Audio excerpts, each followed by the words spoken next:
Good morning, children. Today we will be revising two of the poems that is in our syllabus for PT2. That is poem number 3 and poem number 4. Poem number 3 is The Fairy at the Zoo. Children, we will be doing a short revision क्योंकि हमने already पहले detail में पढ़ रखा है. So in this poem we read that there is a fairy. She goes to the zoo. She has to pay a very less amount of money, that is shilling bits. That is less amount of money.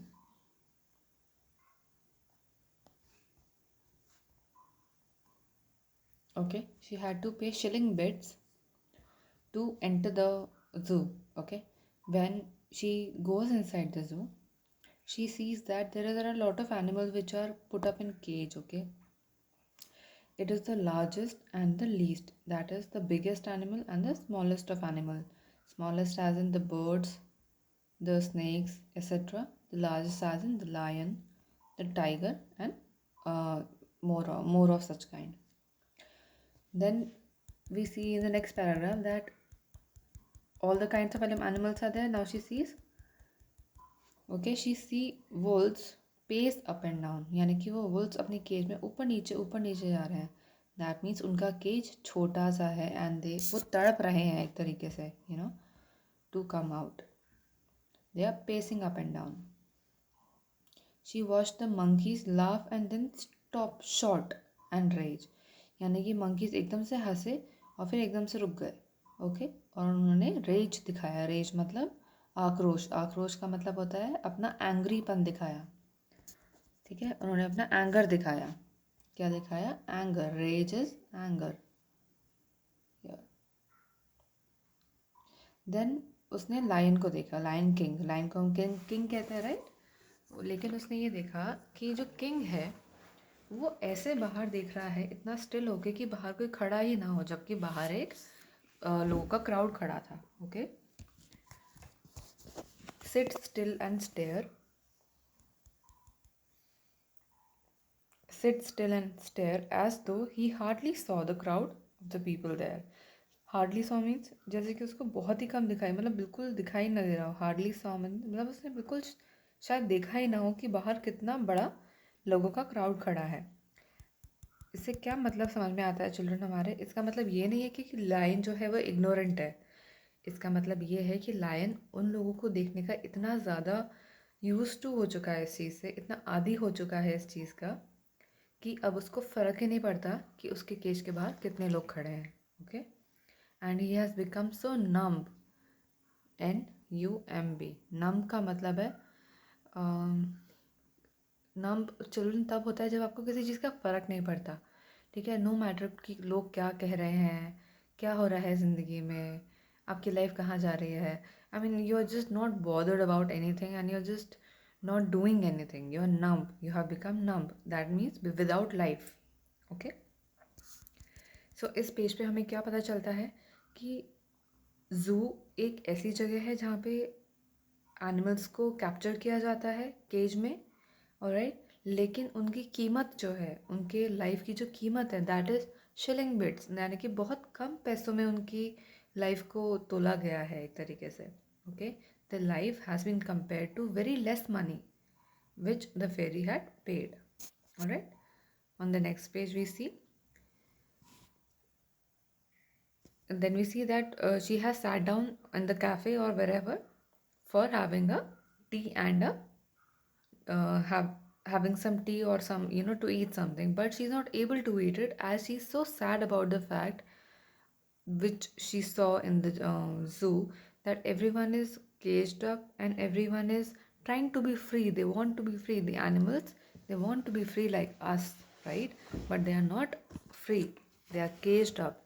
And fairy says that, I wish that the fairy sobbed. Sobbed means वो रोई. सुबक सुबक के रोने को sob कहते हैं. Okay, and sobbed होता है children past tense. So the fairy sobbed that I wish those beasts were free. यहाँ पे beast का मतलब है the animals. She wanted all of them to be free. Okay, children. So the moral of the poem here is the poet is wanting to say that कि हम इंसान जो हैं, जो animals की life की value इतना कम आंकते हैं, उनको केज में रखते हैं और थोड़े से पैसे के लिए थोड़ा सा प्रॉफिट बनाने के लिए जू को they cage the animals, so that should not be there. It is very sad thing that people are doing, and this should not be promoted. If you want to see, you can see animals, you can go to sanctuaries. Sanctuaries are there where they have good living conditions, where the animals have good living conditions and everything. You can better go to sanctuaries than the zoos. Okay, children? Exercise we have done already, children. So now we will go to the second poem, that is poem number 4, Mother Moon. Okay, one thing I forgot, children. इस poem में fairy at the zoo में there is something called, children, figure of speech. मैंने आपको इसका photo भेजा था 1-2 दिन पहले, आपने वो पढ़ा होगा, I'm sure. Figure of speech. Children, figure of speech वो होती है जो एक पोएट यूज़ करता है, उन टेक्निक्स को हम कहते हैं फिगर ऑफ स्पीच, जो कि एक पोएट यूज़ करता है to rhyme the poem, to make sometimes it happens that words don't rhyme, and to make them rhyme and to make the poem sound good, they have to use some techniques. For example, कभी कभी वो words को आगे पीछे कर देते हैं, though they are grammatically wrong, but it is called the poetic license. वो उनको अलाउड होता है करना. वैसे ही एक टेक्निक होता है rhyming words. Rhyming words. Okay, so rhyming words is a figure of speech.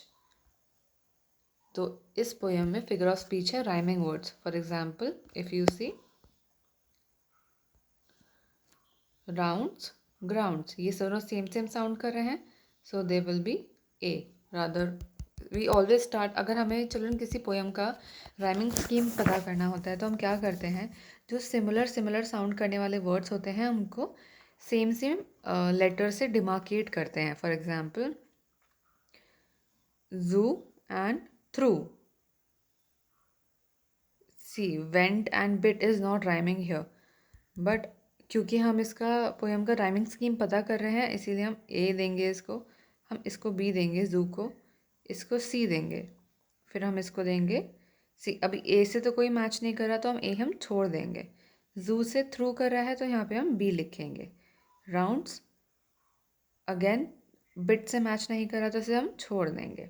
Alright, then rounds के बाद आया बीस्ट. बीस्ट किसी से मैच कर रहा है? नो.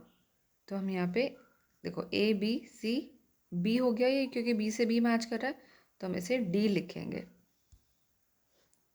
राउंड्स को हम डी लिखेंगे, बीस्ट को हम ई लिखेंगे.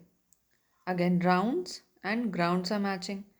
ओके, तो हम ग्राउंड्स को लेटर देंगे राउंड वाला, यानी कि जो सेम है, और बीस्ट और लीस्ट कर रहा है तो ई देंगे. तो इस पैराग्राफ का राइमिंग स्कीम हो गया children, A B C B D E D E. ये हमेशा चिल्ड्रन 4-4 के पेयर में होता है, या फिर इसको हमें देखना पड़ेगा. ओके, जैसे जैसे राइम कर रहा है वैसे वैसे हमें इसके पेयर बनाने पड़ेंगे. Okay, so this is how it is rhyming. This is the rhyming scheme of this paragraph. अभी आपको ये सिर्फ पढ़ाया जा रहा है, नेक्स्ट क्लास में आपको ये करने के लिए बोला जाएगा कि एक पैराग्राफ का राइमिंग स्कीम पता करिए. So this is how you will do it. Okay children, now we will go to the next poem.